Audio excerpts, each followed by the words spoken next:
गूंज उठी है स्नेह की तरंग मेरे मन महफिल में। दिल तुझको याद करता एक एक पल में। बाबा प्यार तुम्हारा हमने बांध लिया आंचल में। बाबा प्यार तुम्हारा हमने बांध लिया आंचल में। दिल तुझको याद करता एक एक पल में। बाबा प्यार तुम्हारा, बाबा प्यार तुम्हारा, बाबा प्यार तुम्हारा, बाबा प्यार तुम्हारा।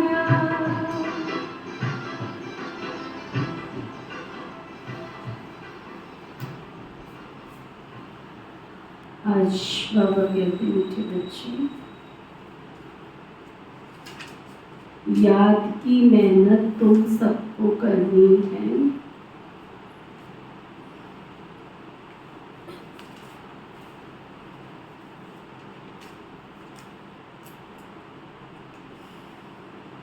तुम अपने को आत्मा समझ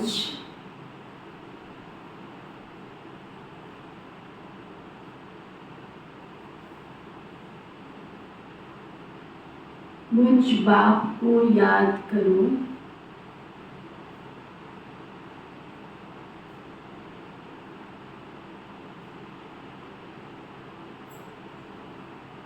तो मैं तुम्हें सब पापों से मुक्त कर दूंगा।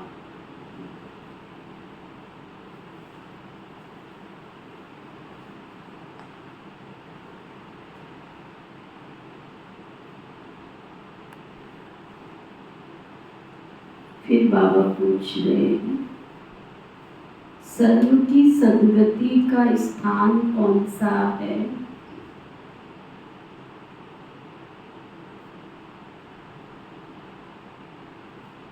जिसके महत्व का सारी दुनिया को पता चलेगा। बाबा कहते एक समय आएगा, सबकी नजरें होंगी कहाँ पे?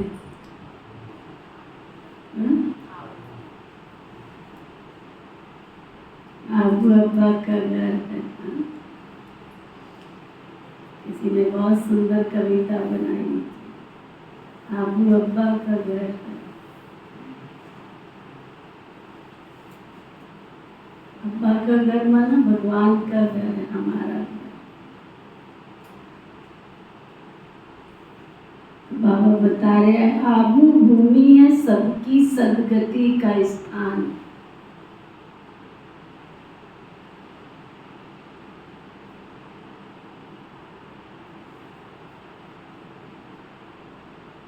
तुम ब्रह्मा कुमारी के सामने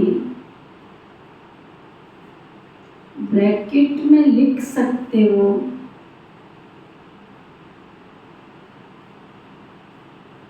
यह सर्वोत्तम तीर्थ स्थान है।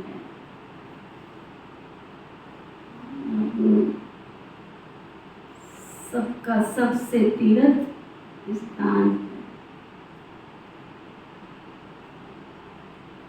सारे दुनिया की सद्गति यहाँ से ही होनी है।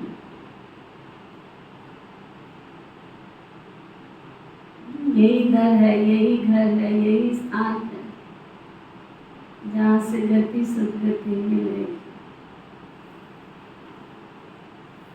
सर्व का सद्गति दाता बाप और आदम यहाँ बैठकर सबकी सद्गति करते।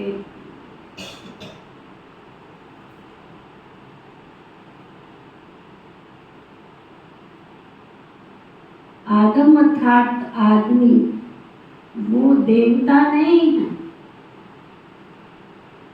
उसे भगवान भी नहीं कह सकते। ब्रह्मा को कभी भगवान नहीं कहते। तो क्या समझ आया? जिसने आबू नहीं देखा उसने कुछ नहीं देखा। क्या रंजनी, दो क्लास में बैठे, जिसने जिसने आबू नहीं देखा उसने कुछ नहीं देखा, जहाँ बदलती किस्मत की रेखा। आबू बाबा का घर हमारा घर है। जिसने आबू नहीं देखा उसने कुछ नहीं देखा, जहाँ बदलती किस्मत की रेखा। भाग्य के द्वार खुलते हैं, अर्थात स्वर्ग में जाने का एंट्री पास मिल जाता है। जो बाबा के घर मधुबन होकर आई हैं आत्माएं, वो भगवान को ये नहीं कह सकती हम तो आपको जानते नहीं थे, आपको पहचानते नहीं। 4 दिन 5 दिन हफ्ता वहाँ रह कर आई है तो चाहे त्रेता के लास्ट की स्टैम्प तो लग गई है उनके ऊपर। इसलिए आप देखो अभी कितनी भीड़ लगती जा रही, एक साथ कितने प्रोग्राम्स चल रहे। अभी माउंट आबू में बिजनेस वालों का चल रहा है, मीडिया वालों का चल रहा है, रेगुलर भट्टियाँ भी चल रही।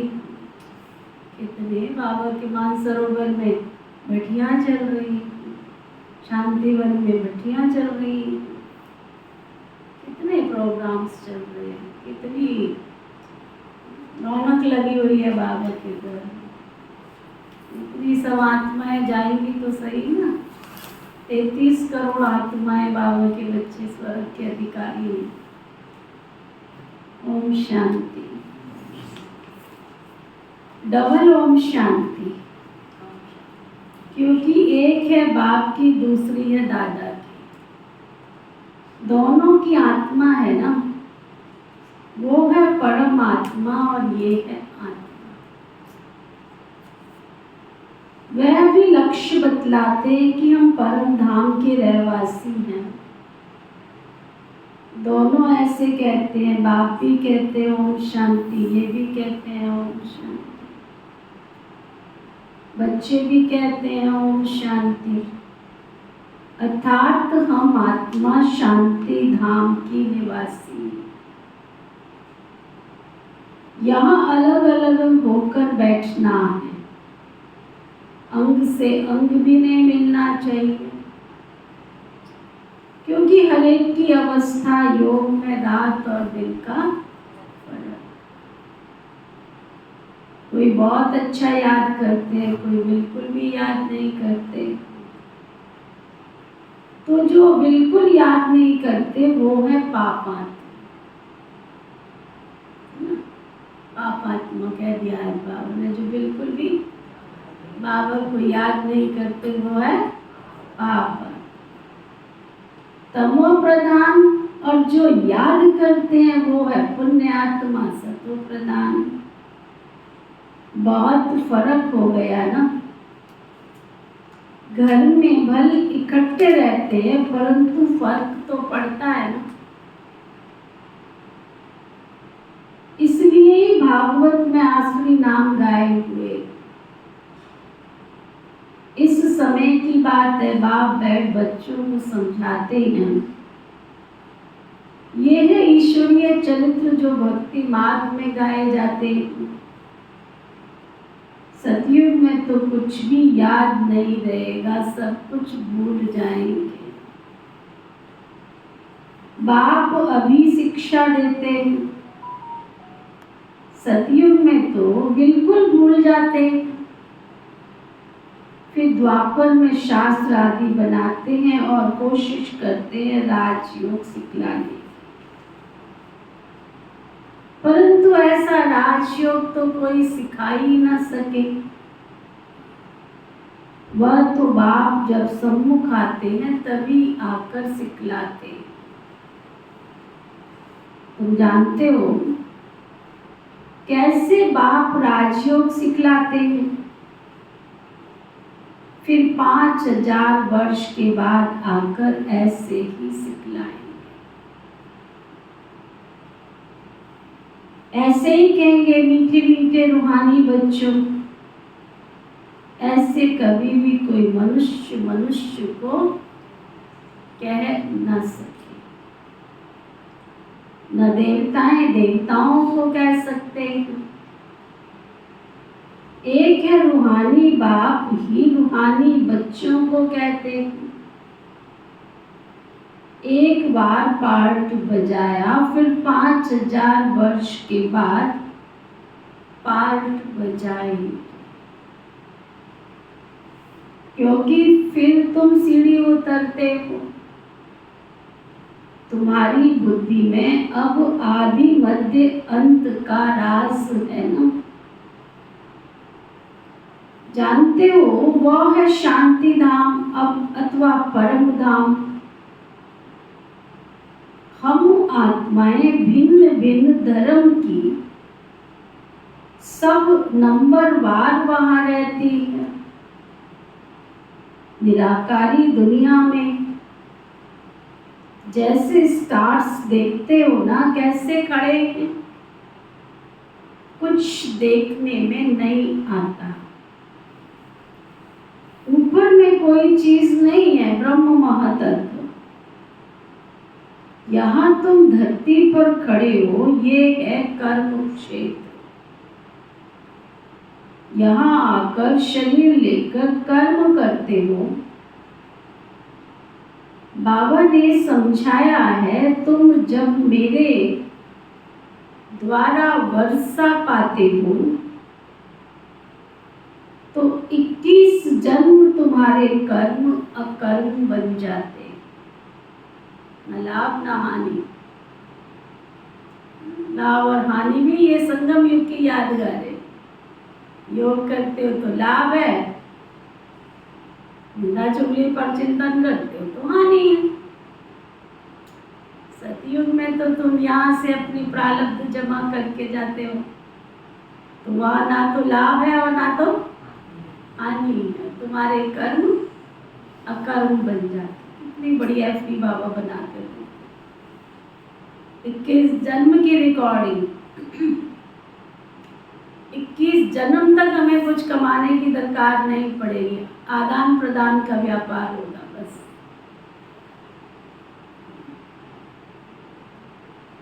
क्या कपिल भाई, वहाँ क्या करोगे? सारा दिन खाली बैठे रहोगे?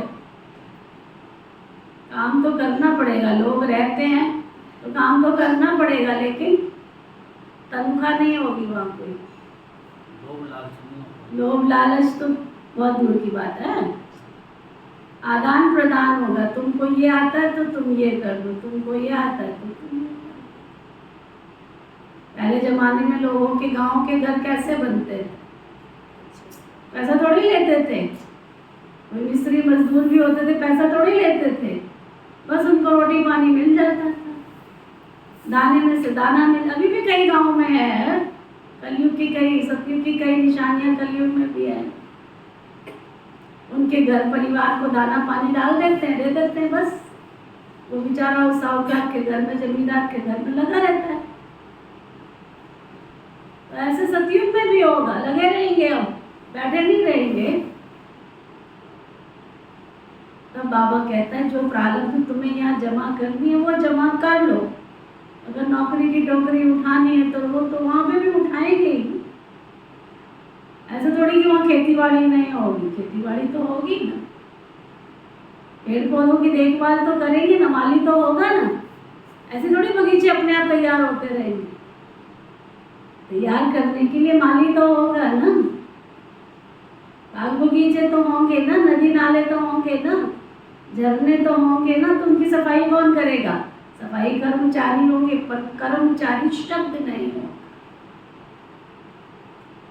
हमारे लौकिक घरों में जब हम छोटे थे तो उनको क्या बोलते हैं, जो न्योता देने के लिए जाती है, हमारे यहाँ नाइन बोलते थे।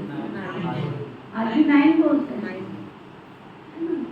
तो उसको नाइन शब्द यूज नहीं करते थे, समझते थे, अंडरस्टैंडिंग में था, समझ में था कि ये नाइन है, लेकिन उसको चाची काकी मासी ऐसे करके कोई शब्द थे संबोधित करते। और जो कोई फंक्शन होता था, कार्यक्रम होता था, तो घर के कपड़े बाद में आते थे। घर का जो भी राशन पानी सब कुछ बाद में आता था, जो हमने अपने लौकिक घरों में देखा। सबसे पहले उसकी ड्रेस उसको दी जाती थी। सबसे पहले जो भी घर में भोजन बनना था उसका सामान उसमें से निकाल के उसको दिया जाता। तो मंदिर का तो जो देते हैं वो तो देते ही हैं, लेकिन घर में हलवाई बैठेगा, पहले तो हलवाई बैठते थे, आजकल नहीं बैठते हैं, समय कितना फास्ट चेंज हो गया। तो पहले उस राशन में से सारी चीजें निकाल करके उसको दी जाती थी। वो तो उसका होता था केवल मुकड़ा, जिसको बोलते हैं कि उसको दिया सदन के तौर पर, कारोबार किया, उसके बाद उसकी जो तनख्वाह बनती है, जो भी कुछ बनता है, वो उसको खुशी से देते थे। ये भी तनख्वाह समझ के देते थे, बहुत अच्छी तरह से, बहुत खुशी वाला कारोबार हो गया, ज़्यादा भी दे देते थे, कम भी। ऐसा नहीं होता था कि तेरी तनख्वाह फिक्स है, तेरे को 500 मिलेंगे, 1000 मिलेंगे, ऐसा नहीं होता था, है ना। आजकल तो पहले लिखवा लेते, इतना मिलेगा तो करेंगे, नहीं तो नहीं करेंगे, ऐसा नहीं होता था पहले। तो आप सोचो कलयुग के लास्ट में भी नहीं होता था, तो सतयुग में तो आदान प्रदान होगा बस। हाँ, तो 21 जन्मों की प्रारब्ध बाबा देते, 21 जन्मों का वर्षा देते, वहां तुम्हारे कर्म अकर्म बन जाते। वहां तुम किसी का 24 घंटे भी काम करोगे तो ये नहीं है कि तुम्हारे खाते में कोई ज्यादा आ जाएगा। यहाँ से ही प्रॉपर्टी जमा करके जा रहे, यहाँ से लिखतनामा हो रहा है कि तुमको फला व्यक्ति के घर में इतने घंटे काम करना पड़ेगा, लिखत हो रही है सब कुछ, अपनी अपनी लिख। भाग्य विधाता ने कलम हमारे हाथ में दे दिए, वो थोड़ी लिख रहा है। कहते जब ब्रह्मा तकदीर लिख रहा था तब क्या तुम, तभी कई ब्राह्मण आत्माएं सोई पड़ी, वो कलम दे देता, वो कलम यूं ऐसे ही पता नहीं क्या क्या बनाई जा रही है। जबकि जागृत अवस्था में हम जितनी लंबी कर्म की रेखा खींच सकते हैं। किसी ने कहा कर्म ही किस्मत की मंजिल है, कर्म ही किस्मत की मंजिल है, बिन किए कुछ नहीं मिलेगा, बीज शुभ कर्मों का भोग जो किया। इतनी स्पष्ट थ्योरी मिलने के बाद, इतना स्पष्ट ज्ञान मिलने के बाद, इतनी स्पष्ट समझ मिलने के बाद भी हम अपना सब चार्ट देखें कि हमारे भविष्य की प्रारब्ध में हमने क्या क्या लिखा है। बाबा कहते हैं क्योंकि वहां रावण राज्य ही नहीं होता, वह है ईश्वरीय राज्य जो ईश्वर स्थापन कर रहे। बच्चों को समझाते रहते शिव बाबा को याद करो तो तुम स्वर्ग के मालिक बनो। स्वर्ग शिव बाबा ने स्थापन किया है ना, तो शिव बाबा को और सुख धाम को याद करो। पहले पहले शांति धाम को याद करो तो चक्र भी याद आएगा। बच्चे भूल जाते हैं, इसलिए घड़ी घड़ी याद कराना पड़ता है। ये मीठे मीठे बच्चे अपने को क्या आत्मा समझो। बार बार बाबा सुबह दोपहर शाम को समझाते रहते बच्चे अपने को क्या समझो, आत्मा समझो। बाबा को याद करो तो तुम्हारे पाप भस्म हो जाएंगे। प्रतिज्ञा करो, बाबा भी प्रतिज्ञा करते, देखो भगवान भी प्रतिज्ञा करते। तुम करते अपने बच्चों को प्रतिज्ञा, क्या क्या प्रतिज्ञा की है सुनील भाई ने अपने बेटे से? हाँ, करिए कोई प्रतिज्ञा, करिए कपिल भाई ने प्रतिज्ञा। भगवान सृष्टि का सृजनहार विश्व जगत नियंता हमसे प्रतिज्ञा करते हैं, अगर तुम मुझे याद करोगे तो मैं तुम्हें पापों से मुक्त कर दूंगा। बाप भी पतित पावन सर्वशक्तिवान अथॉरिटी है, उनको वर्ल्ड ऑलमाइटी अथॉरिटी कहा जाता है। वह सारे सृष्टि के आदि मध्य अंत को जानते हैं, वेदों शास्त्रों आदि सब को जानते हैं, तब तो कहते हैं इनमें कोई सार नहीं है। गीता में भी कोई सार नहीं है, बल वो सर्वशास्त्र में शिरोमणि है। माई बाप बाकी तो सब बच्चे हैं। जैसे पहले पहले प्रजापिता ब्रह्मा है, बाकी सब बच्चे हैं। प्रजापिता ब्रह्मा को आदम कहते हैं। जैसे पहले पहले बाबा कहते आदम माना आदमी, मनुष्य है ना, तो इनको देवता नहीं कहेंगे। एडम को आदम कहते हैं भक्त लोग, ब्रह्मा एडम को देवता कह देते हैं। बाबा बैठ बच्चों को समझाते, एडम अर्थात आदमी न वो देवता है न वो भगवान है। लक्ष्मी नारायण है देवता डिटिज्म पैराडाइज में, नई दुनिया में वो है ही वंडर ऑफ द वर्ल्ड। सतयुग है ही वंडर ऑफ द वर्ल्ड, बाकी तो वो सब है माया के वंडर। द्वापर के बाद माया के वंडर्स होते हैं ना। ईश्वरीय वंडर है हेवन स्वर्ग, जो बाप ही आकर स्थापन करते। अभी स्थापन हो रहा है ये जो दिलवाड़ा मंदिर है, इसकी वैल्यूज का किसको भी पता नहीं। सबने दुनिया ने देखा है दिलवाड़ा मंदिर, दुनिया जाती है लेकिन पता नहीं है दिलवाड़ा मंदिर क्या है। मनुष्य यात्रा करने जाते हैं तो सबसे अच्छा तीर्थ स्थान ये है। तुम लिखते हो ना प्रजापिता ब्रह्मा कुमारी ईश्वरीय विश्वविद्यालय आबू पर्वत, तो ब्रैकेट में लिखना चाहिए ये सर्वोत्तम तीर्थ स्थान है। बाबा कहते सबको बता दो, आबू नहीं देखा तो कुछ नहीं देखा। जहाँ बदलती किस्मत की रेखा, भाग्य की रेखा बदलनी है तो आबू दर्शन कर लो। आबू एक गीत है ना, दर्शन कर लो है? एक गीत है दर्शन कर लो और एक गीत है शिव दर्शन आज आबू में। चलो सब बाबा के पास।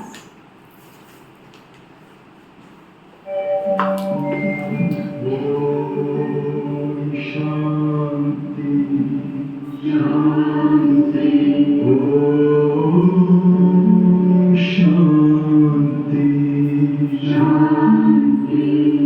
अंतर मन में ज्योति जगा लो, होगा दूर अंधेरा।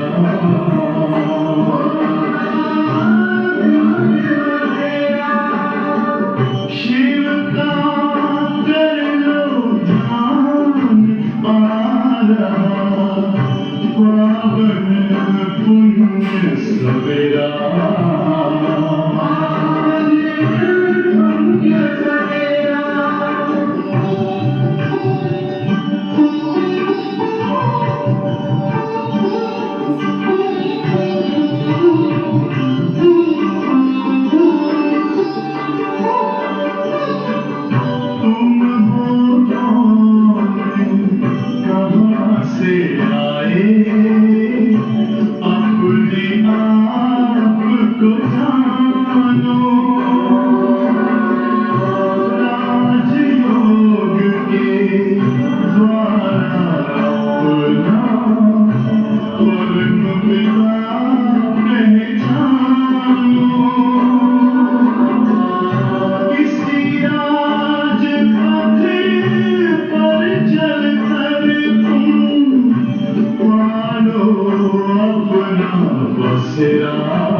शांति।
जिसकी है अद्भुत कहानी सृष्टि बदलने वाली, जिसकी है अद्भुत कहानी सृष्टि बदलने वाली, जिसकी है जितनी आँखों से दिखा ज्ञान के जाली, जिसकी है जितनी आँखों से दिखा ज्ञान के जाली, ब्रह्ममुख से सुन कर मानो शिव का मारा ज्ञान, ब्रह्ममुख से सुन कर मानो शिव का मारा ज्ञान, आँखों की पहचान कर लो, आँखों की पहचान, आँखों की पहचान कर लो, आँखों की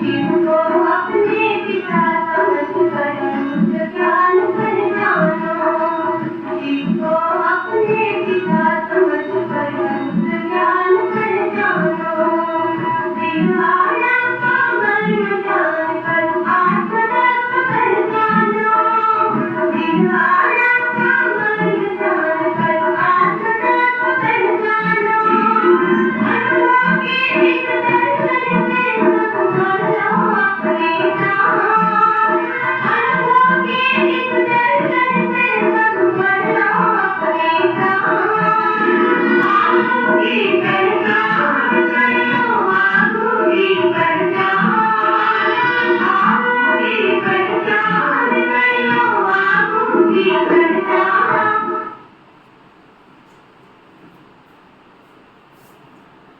रहे थे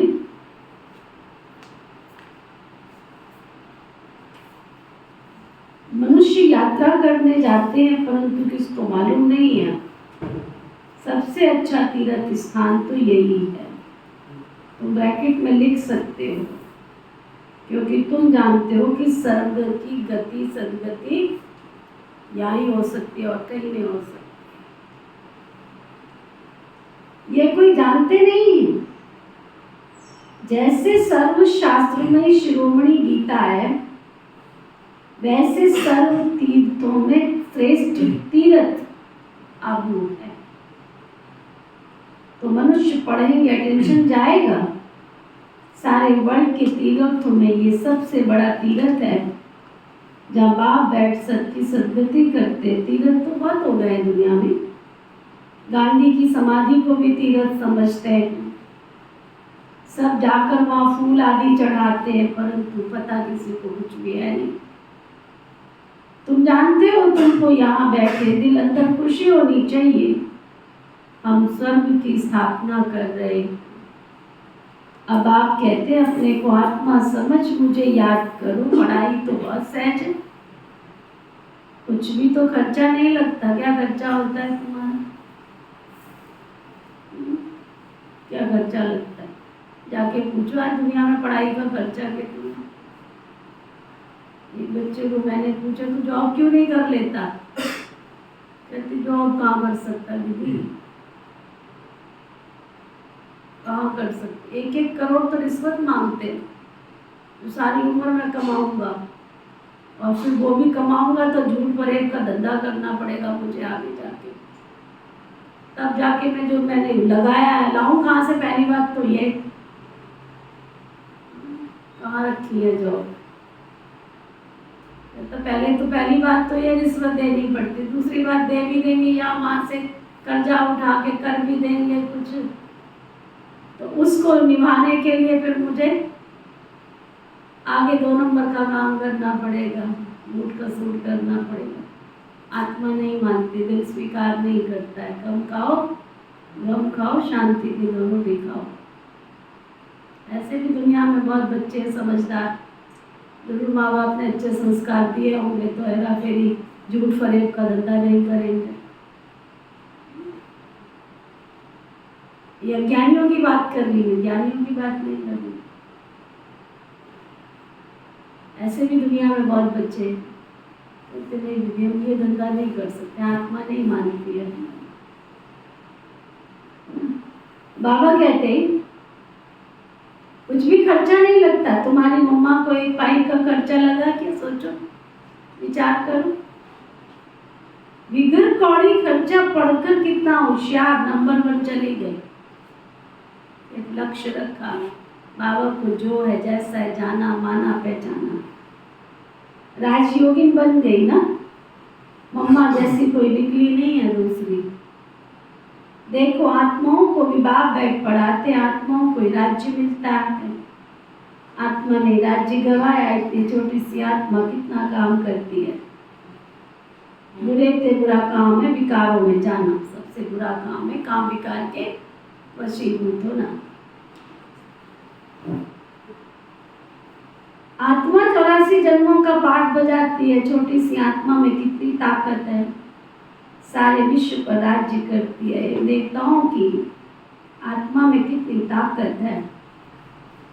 हर एक धर्म की अपनी अपनी ताकत होती है ना। क्रिश्चियन धर्म में कितनी ताकत है, आत्मा में ताकत है जो शरीर द्वारा कर्म करती है। आत्मा ही यहाँ आकर इस कर्म क्षेत्र पर कर्म करती है।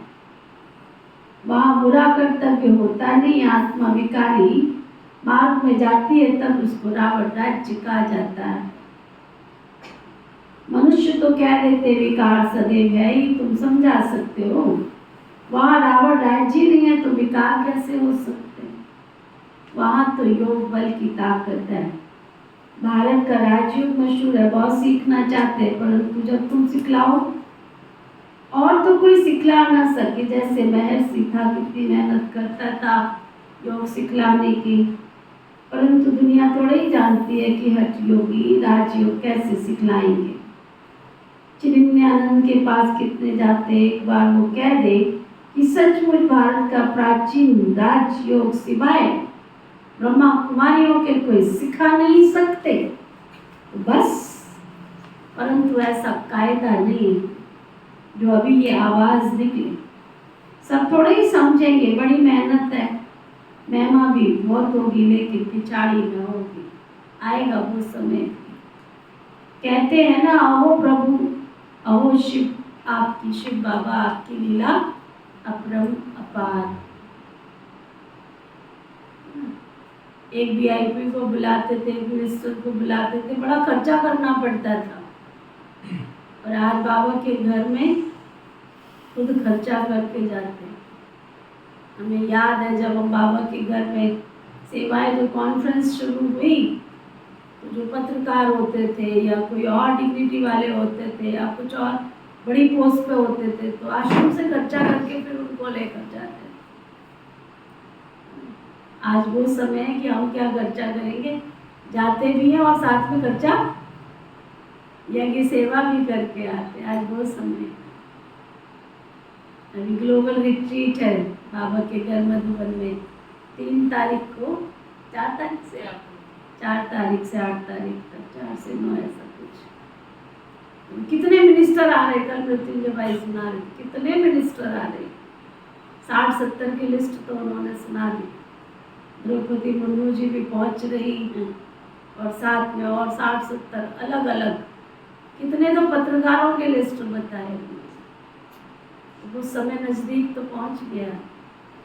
अभी तो बस थोड़ा सा कहते हैं तो फटाफट सब पहुंच जाते हैं। किसी ने जाना है तो जा सकते हैं, अपॉर्चुनिटी है। किसी ने ग्लोबल रिट्रीट में जाना हो, क्योंकि साल का ये भी प्रोग्राम जो होता है ना, बड़ा रॉयल प्रोग्राम होता है, बहुत सुंदर प्रोग्राम होता है। बाबा कहते समझेंगे पिछाड़ी में, अभी तो यहाँ वहाँ वहाँ वहाँ करते रहते हैं ना।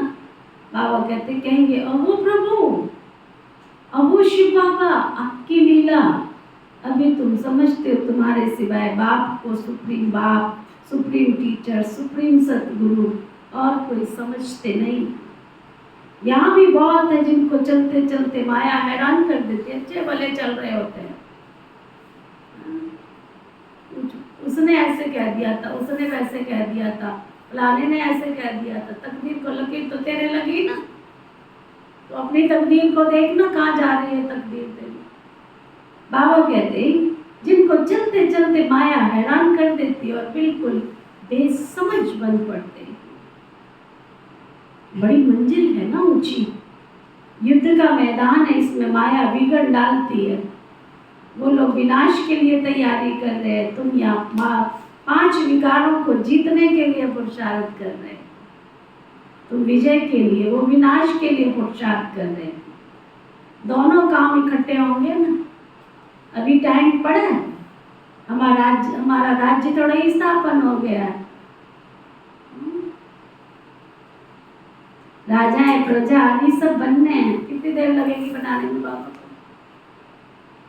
कितनी देर स्टैंप लगाने में लगेगी बाबा को? दुनिया में लाखों, जब छोटी सी नौकरी लेनी होती है तो लाखों लोग लाइन में खड़े होते हैं। कल मैं सुन रही थी किसी का, उसकी नौकरी निकली थी तो कहते 5,000 सेलेक्ट होने थे और कितने में से 5 लाख में से 5,000 बस। सिपाही कर्मचारियों की नियुक्ति हो गई थी हरियाणा में। अच्छा, उसी का कुछ सुन रही थी मैं। 2,000-3,000 की पोस्ट थी, 1.5 लाख बच्चों ने अप्लाई किया थी। और उसमें MA, PhD, MPhil उन्होंने अप्लाई किया इस पोस्ट के लिए। फिर बताओ, आप सोचो जरा। और ये तो बाबा सतयुग की सिलेक्शन कर रहा है, तो उसकी सिलेक्शन में अत्ते घर चले जाएंगे क्या? हाँ, चले जाएंगे वो जो दिल के साफ होंगे, जो सच्चे होंगे। गीत है ना, प्रभु आपको प्यारे लगते हैं जो दिल के सच्चे सच्चे। यहाँ सिलेक्शन अलग टाइप की है, बाहरी दिखावे की नहीं है, यहाँ अंदर की है। भले ओहदे के हिसाब से, मैनेजमेंट के हिसाब से कोई ऊपर नीचे हो सकता है, बट भगवान की सिलेक्शन में ऊपर नीचे कुछ भी नहीं हो सकता।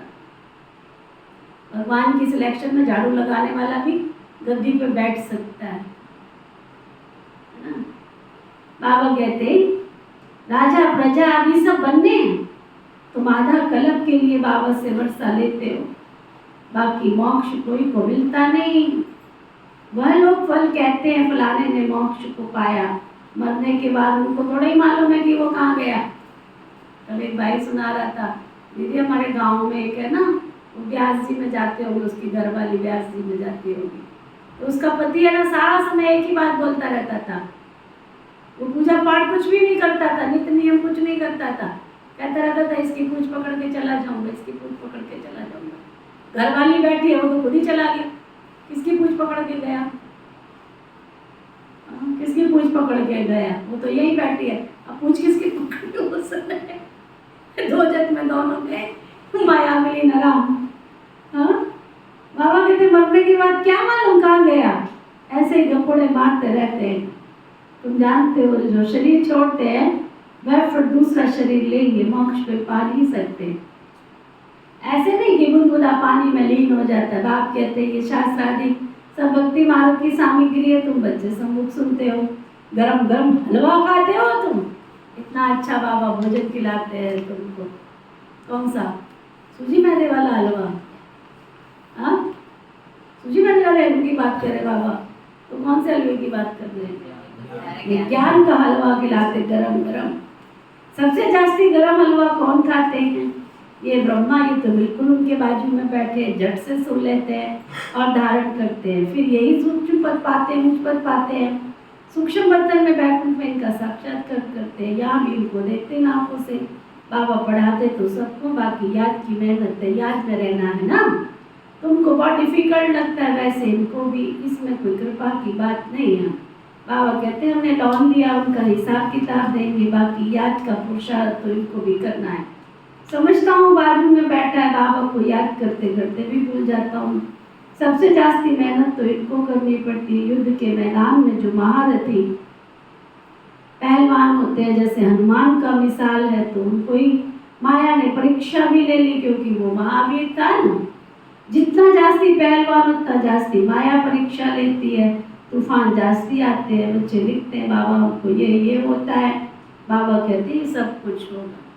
भाषा दीदी ने आरसी में बड़ी अच्छी एक कहानी सुनाई। कहते हैं राम जी को, कहते हैं कि वो युद्ध का मैदान था, वहाँ पे कुछ ऐसे खाने पीने की व्यवस्था नहीं हो पा रही थी, भूख लगी हुई थी सबको। तो भूख लगी है तो भोजन कहाँ से लेकर के आवे? तो ऐसे करके फिर सबकी नज़र हुई, मीटिंग हो रही थी, मीटिंग में सारी बातचीत हुई, तो हनुमान जी को ऊपर राम जी की नज़र गई, क्योंकि थोड़े दिन से हनुमान जी को देख रहे थे श्री राम जी की, इसको अहंकार आने लग गया है। अब उसका अहंकार कैसे चूर करे, है ना। तो वो विधि बनाई गई है, तो मैं आपको बता रही हूँ, जिस ढंग से सुनाया। तो कहते हैं हनुमान जी को बुलाया गया कि ये काम तो आप ही कर सकते हो। हनुमान जी को बड़ा नशा था, मैं ही तो कर सकता हूँ और तो कोई कर ही नहीं सकता। बोलो करेंगे कहाँ, तो राम जी ने बता दिया, श्री राम जी ने, ऐसे से फलानी जगह जाओ, वहाँ तुमको भोजन मिलेगा, वहाँ से भोजन लेकर के आओ। जब वो वहाँ गए तो एक झोंपड़ी सी थी, और झोंपड़ी के आगे बाहर बहुत बड़ी चट्टान सी रखी हुई थी। हनुमान जी ने कहा ये चट्टान को क्या है, तो ऐसे उठ जाती थी, वो नशा बहुत था, मैं जो कर सकता हूँ और कोई कर ही नहीं सकता। उन्होंने बड़ी कोशिश की उस चट्टान को हटाने की, लेकिन वो हटा ही नहीं पाए। वो तो हटाना तो दूर, हिला भी नहीं पाए, है ना। जहाँ से उनको भोजन लेना था और अंदर भोजन वहाँ से लेके आना था, वापस भी नहीं लौट सकते थे।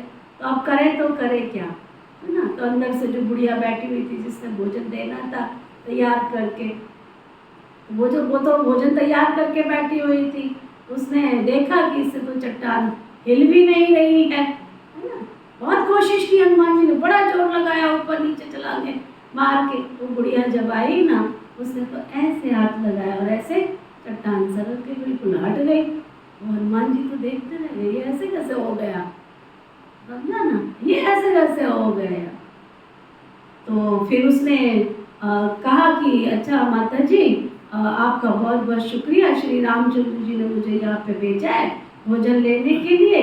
उसने भोजन दिया किया, कहता है ये छोटी सी अंगूठी दी है मुझे आपको देने के लिए। वो कहते ये अंगूठी है ना, वो जो सामने कुआं है ना, उस कुएं में डाल दो। वो बार बार उसको अभिमान था कि श्री राम जी मेरे को ही याद करते, मेरे से काम कराते हैं, मेरे सिवाय तो कोई है ही नहीं है इस संसार में। बड़ा कूद कूद करके, अरे मेरे द्वारा ये अंगूठी भेजी है आपको। बोला अच्छा कोई बात नहीं, ये अंगूठी वो जो सामने कुआं है ना, उस कुएं में डाल करके आ जाओ। अब क्या करे, वो तो लेने के लिए तैयार नहीं थी। जब देखा तो वहाँ उस जैसी बहुत सारी अंगूठियाँ पड़ी हुई थी उस कुएं के अंदर, है ना। तुम एक अंगूठी की बात कर रहे हो, वहाँ तो ढेरों सारी अंगूठियाँ पड़ी हुई थी। तो ये सब लीला भगवान जी ने क्यों रची, उसका अभिमान तोड़ने के लिए। तुम ये मत सोचो कि तुम सब कुछ कर सकते हो इस संसार जगत में। ये संसार चलाने वाला स्वामी परमात्मा ऊपर बैठा है, वो खुद अपने आप किसी ना किसी से तैयार करवा, अभिमान में मत आओ। तो बाबा कह रहे हैं ये हनुमान का मिसाल है, उनकी भी माया ने परीक्षा ली। ऐसी बहुत सारी हनुमान जी की कथाएं सुनाते हैं जिसमें बहुत बहुत परीक्षाएं ली गई। बाबा कहते हैं जितना जास्ती पहलवान होगा उतना जास्ती माया परीक्षा भी लेगी। तूफान तो जास्ती आते हैं, बच्चे लिखते हैं बाबा उनको ये होता है। बाबा कहते ये सब कुछ होगा। बाबा रोज समझाते खबर डाल देना, लिखते बाबा माया बहुत तूफान लाती है।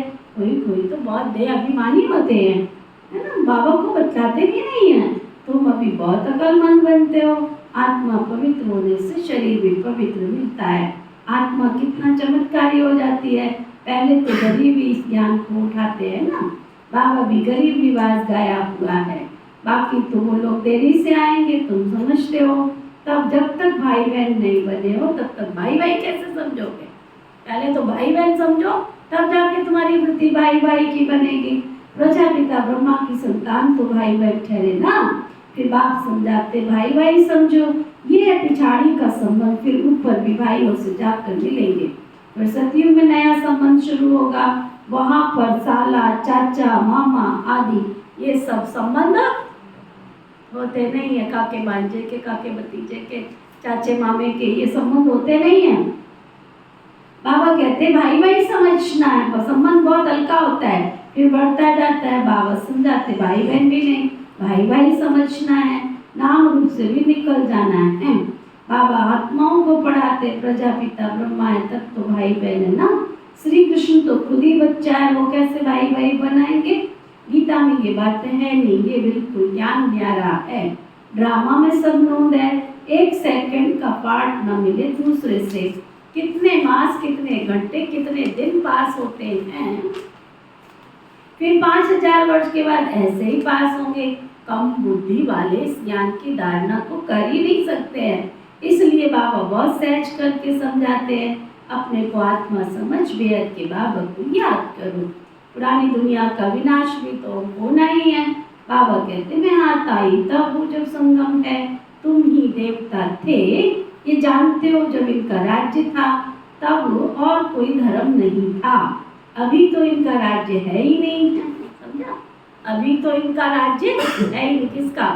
श्री लक्ष्मी श्री नारायण का। अच्छा, मीठे मीठे सिक्की लदे बच्चों प्रति माता पिता बाप दादा का याद प्यार और गुड मॉर्निंग। रूहानी बाप के रूहानी बच्चों को नमस्ते। हम सब रूहानी बच्चों की रूहानी बाप दादा को दिल व जान से व प्रेम से नमस्ते नमस्ते नमस्ते जी। धारणा के लिए मुख के साथ। अब पिछाड़ी का समय है, वापस घर चलना है। अब बिल्कुल एंडिंग पीरियड चल रहा है, पिछाड़ी का समय है, वापस घर चलना है। इसलिए अपनी बुद्धि नाम रूप से निकाल देनी है। ये बहन बहुत अच्छी है, भाई बहुत अच्छा, फलानी बहुत अच्छी, फलानी बहुत अच्छा। बाबा कहते हैं इन सबसे बुद्धि निकाल दो। हम आत्मा भाई भाई हैं, ये अभ्यास करना है।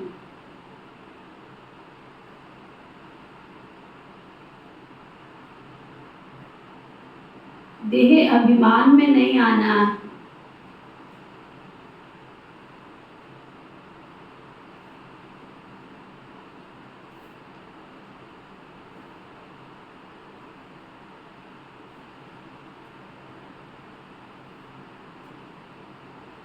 हर एक की अवस्था और योग में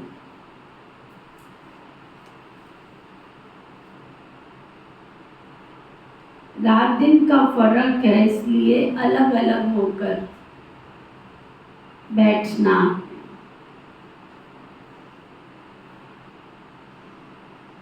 अंग अंग से न लगे, पुण्य आत्मा बनने के लिए याद की मेहनत करनी।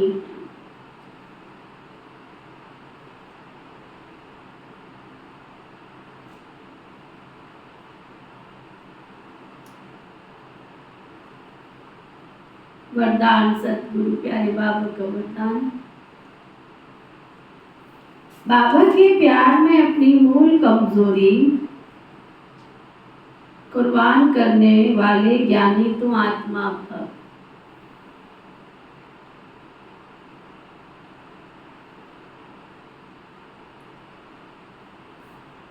बाप दादा देखते हैं अभी तक 5 ही विकारों के व्यर्थ संकल्प मेजॉरिटी के चलते रहते हैं। ज्ञानी आत्माओं में भी कभी कभी अपने गुण व विशेषताओं का अभिमान आ जाता है। हर एक अपनी मूल कमजोरी व मूल संस्कार को जानता भी है। उस कमजोरी को बाप के प्यार में कुर्बान कर देना, यही प्यार का सच्चा सबूत है। इसलिए ही वह ज्ञानी तू आत्मा है, बाबा के प्यार में व्यर्थ संकल्पों को भी न्योछावर कर देती है। स्लोगन। स्वमान की सीट पर स्थित रह, सर्व को सम्मान देने वाले माननीय आत्मा बनो। स्वमान की सीट पर स्थित रह, सर्व को सम्मान देने वाले कौन? माननीय आत्मा बनो। माननीय आत्मा। आज का व्यक्ति इशारा। ऐसे सर्वस्व त्यागी बन, सदा हर श्रेष्ठ कार्य में, सेवा की सफलता के कार्य में, ब्राह्मण आत्माओं की उन्नति के कार्य में, कमजोरी व व्यर्थ वातावरण को बदलने के कार्य में जिम्मेवार आत्मा समझकर चलो। कितनी बातें बताई। हर श्रेष्ठ कार्य में, सेवा की सफलता के कार्य में, ब्राह्मणों की उन्नति के कार्य में, कमजोरी व व्यर्थ वातावरण को बदलने के कार्य में जिम्मेवार आत्मा समझ कर चलो। हद के कर्म का हद के फल पाने की अल्पकाल की इच्छा से इच्छा मात्रम अविद्या बनो, तो सदा प्रत्यक्ष फल खाने वाले सदा तंदुरुस्त बनेंगे, मन दुरुस्त बनेंगे, सदा स्वस्थ होंगे, सदा मन मनाभव होंगे। ओम शांति।